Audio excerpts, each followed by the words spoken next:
Welcome home, Bitcoin Truth Seekers. It is Monday, January 11th, 1:41 p.m. here in the Arizona desert. Bitcoin is all good and it sucks today, but it's more good than it sucks. As always, check out bitcoindailyview.com.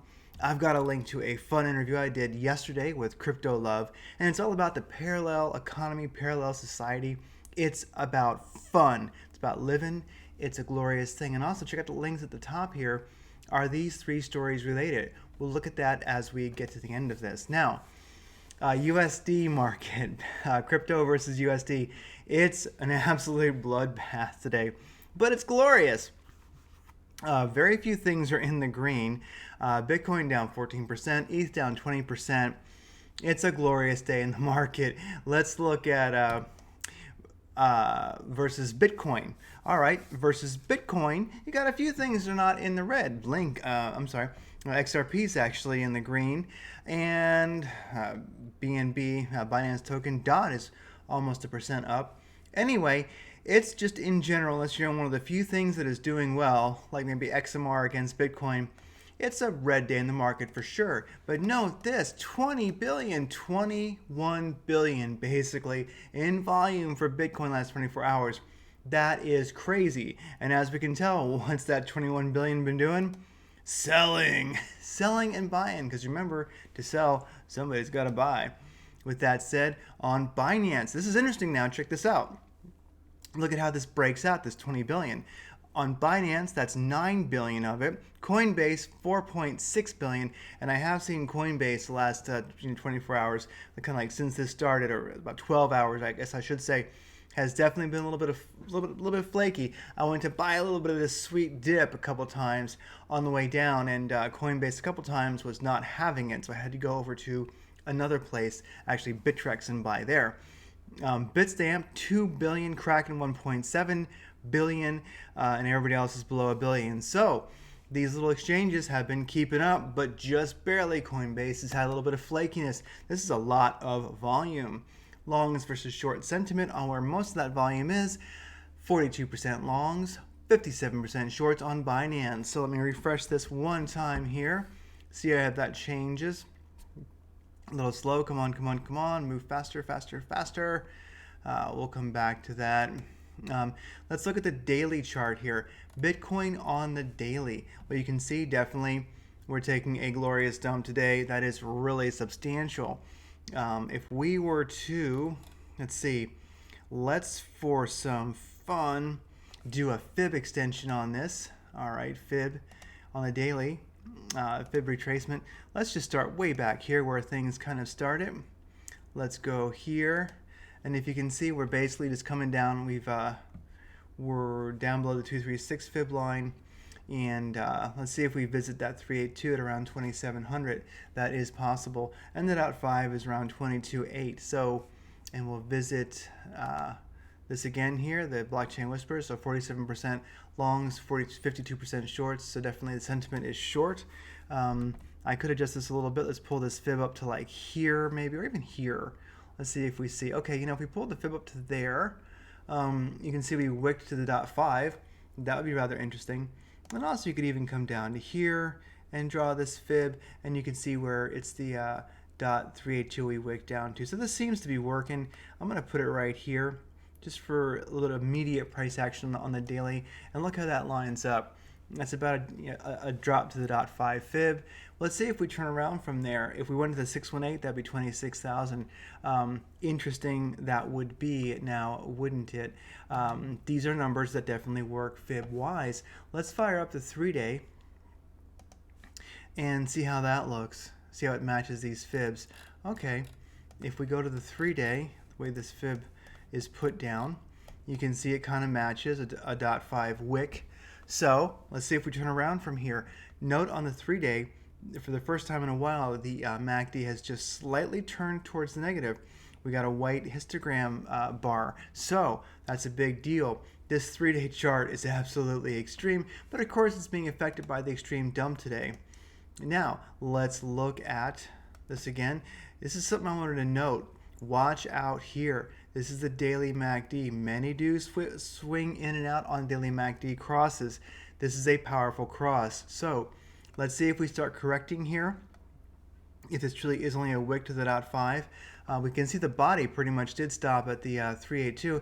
And I often notice that when it comes to moving averages and even fibs, you'll get the body of a candle to hit one, then a wick down to another one. That would make logical sense. So maybe this is a nice hard stop. Get a body off the 382 at 32,006 and a wick down almost to the .5 at 29.7, 29,743. So watch this though. I would put an alert in, and if you see this MACD cross, definitely, if you are not just a strictly 100% hodler, watch for a daily failure on that MACD. We might see a rocket ship to Pluto, right down to the I should say a rocket ship to hell, down to the 618, which would be 26,858.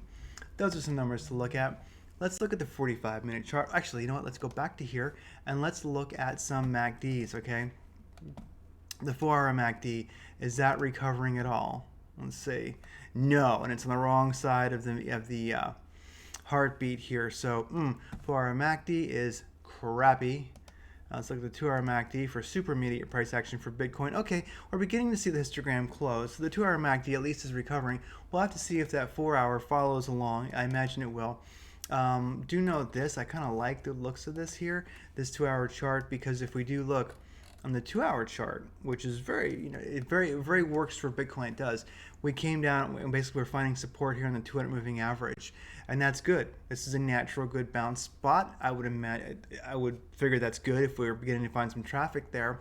I should say some support and resistance, some bouncing there. We're basically riding that 200 moving average right on the 2-hour chart. That's good. Got a couple candles going virtually sideways, so good to go. And the MACD is beginning to correct. So in the 2-hour chart, I'm seeing something pretty positive there. I'm seeing this is a good spot to have a turnaround. Not that we have to. Hey, I can always pull out. I can always hop over there on Bybit and do a short, but I'm not really doing this to confirm any bias I might have, or I'm just looking at it to see what it's doing, and it does look like we are finding support on the 2-hour chart, on the 200 moving average, and the MACD is beginning to turn positive. So let's look at the 4-hour chart. We never even made it down to the 200 moving average in the 4-hour chart, but the MACD is definitely very dismal. So how about the 12-hour? How's the MACD look?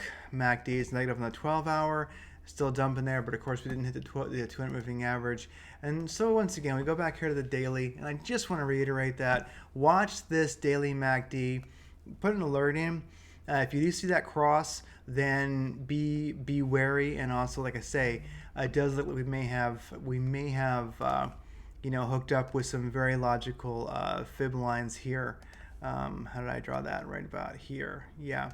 Where we bodied to the 382 at 32,725, and we wicked to the .5 at 29,116, around there almost. So be wary, be watchful. Okay, with that said, this is the 45-minute chart. We broke above. I thought we were going to maybe hang on to that 200 moving average, but we didn't.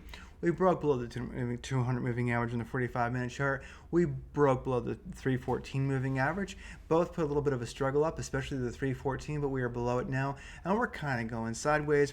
Indicators don't tell me that much right now. The wave trend oscillator by Lazy Bear is way bottomed out. That's about what I'm going to get the best readout of right now when you have this kind of massive price action so quickly. The indicators kind of go out the window a little bit, but we are, because like right here you're seeing on the RSI, it's rather high. So anyway, Lazy Bear, wave trend oscillator, this is definitely something to check out. I linked to it over there at Bitcoin Daily View. It tells you a lot, and right now it does seem to be showing that we are at a spot where we could see a turn up. Let's look at the same chart on the 4-hour. All right, 4-hour, boom. You can see what kind of happened there. You can see this beautiful dump. And in the 4-hour, I see a little bit better of a reading here. We never made it below the 200 moving average on the 4-hour. That's really nice. The RSI is way low, ready to turn up. The KRI is way low, ready to turn up. Directional index is, of course, is in the red, and the ADX is beginning to turn up. And basically, when you have the ADX going up and the price action going down, where they're like aiming at each other, never a good sign, but we're beginning to see a nice turn up here on the 4-hour chart. Lazy Bear indicator once again shows it could be Lambo time. So Maybe we made it, maybe we dumped and we're turning around. Like I say, what I really will be watching right now for a oh shit, I'm gonna short or hop out would be across here on the daily MACD and a plummet down to these lower fib levels. With that said, not financial advice. I'm not a financial consultant or a life coach, although I am rather dapper and people do listen to me. With that said, Ethereum versus BTC. This one's rather interesting. I like this. This is a 45-minute chart. It didn't take the hardest dump during this. Directional index is in the green. ADX is where we want it. RSI is high enough. KRI is not green yet. Lazy Bear wave trend oscillator does show we are in a situation where we could turn up. With that said, we went below the 200 moving average, yes, but we're riding that 314, beginning to get some upwards momentum here with the directional index. It's very, very finicky. It doesn't go green unless something's definitely making moves. So I am liking this. And do note this rather interesting trend here.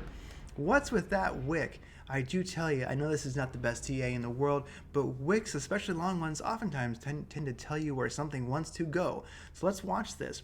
If we don't break below the 314 moving average here, in such a range between the 200 and the 314, that's pretty bullish. You never know. Ethereum versus BTC trade might make some action happen. I like it. All right. With that said, it's a good day to be out of the market. I kind of am, other than buying dips right now. I just wasn't up to shorting this. It kind of caught me a little bit by surprise. I got even though it shouldn't have. Anyway. So I'm not shorting, I'm just buying the dip. That'll do. And, I did this interview over here at Radiating Creators, my podcast. Go to radiatingcreators.com, and it's linked to over there at bitcoindailyview.com also. But this is an interview with Crypto Love, Randall over there. Great character. We talk about the powerful parallel society, which is being created right now, the parallel economy, and basically how there's something so great and amazing happening in humanity right now. Tune into that, because there's two worlds, the old 3D world and the new world, which is really, really rocking. And if you're here, you're part of the cool one. If you focus on that one more, you won't have time for the old one. Let it fall away. Cool video. We actually get to see both of us dapper fellows, and it was a really great time. So come over and watch that. It was wonderful. As always, I'm glad you're here. Peaceful, truth seeker, part of the peaceful revolution, the new parallel economy, parallel society, which is really, really rocking. It ain't fighting the old one, it's just being the new one. With that said, real quick, I wanted to cover this. I linked to this over at Bitcoin Daily View. 4 coastal U.S. buoys mysteriously go into event mode. This is really interesting. Up here on the north side of things, we have, of the west coast, we've got some buoys going into event mode. That usually means something's jacked up. It means an earthquake or the sea bottom moving a good deal. And it's an interesting thing to note, because note this article here. Photos show monster waves at Pacifica Pier. Way too many people got too close. Where they're used to having big waves this time of year, they're having ridiculously big waves, and the undertow, the current going out, has pulled some people out to their demise and to their near demise. So this is unusual. So you've got these event mode buoys. Event mode sometimes means, I'm going to use that word they don't want you to see something. Sometimes when buoys get too crazy, they just turn them off. They say they're broken or in event mode. Look what we've got going on here on the Pacific coast. Whoa, something very unusual. Now, where I'm referencing that from is an interview over at Radiating Creators that I did with Ben Davidson of Suspicious Observers. Very cool character, and I believe it's here in the interview, or we talked about it before or after the interview, but I think it's in the interview where he does talk about event mode and buoys and what that can sometimes mean, and it might just blow your damn mind. So with that said, Bitcoin Truth Seeker, I am glad you are here. I'm glad you're part of the parallel society and the parallel economy, and I will see you next time. Enjoy that interview with Crypto Love. It's a lot of fun. It'll make you feel good. It's about a powerful, powerful, powerful, positive future. Please like, share, and subscribe. Even if you think you're sharing it to a lot of people, you don't think your social media depth is that deep, it really, really helps a lot. And comment on both these videos. Like, share, subscribe, all that stuff. I'll see you again really, really soon.